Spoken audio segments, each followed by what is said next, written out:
think certainly for the British Muslim Heritage Trails, given they're so unique and the fact that it's a grassroots project, I think, you know, being recognised in a major tourism awards really helps to put it on the map, literally.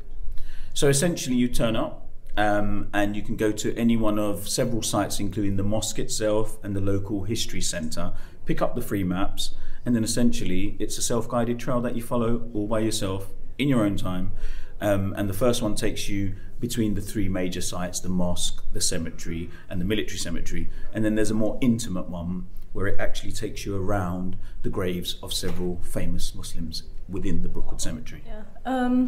It was literally uncovering the stories. The trails were actually part of a wider heritage project that we were doing at Brookwood.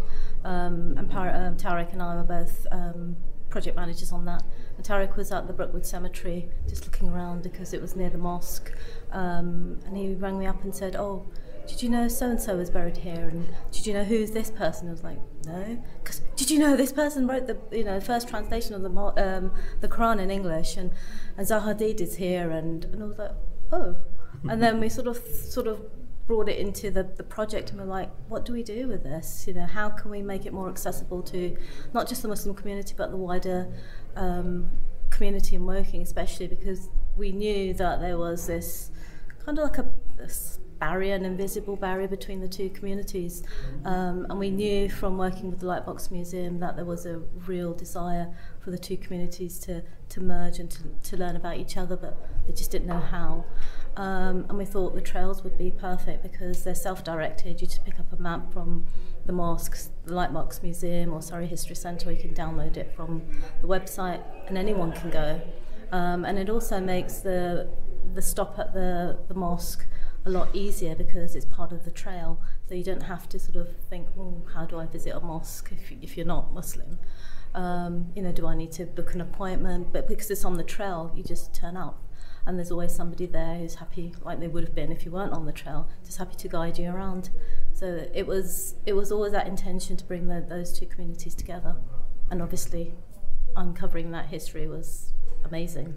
A lot of the stories we didn't know ourselves. Yeah, I think it's different for different people. I think when people come to the mosque, it's just the awe of the building and the fact that it's quite small and they don't expect that.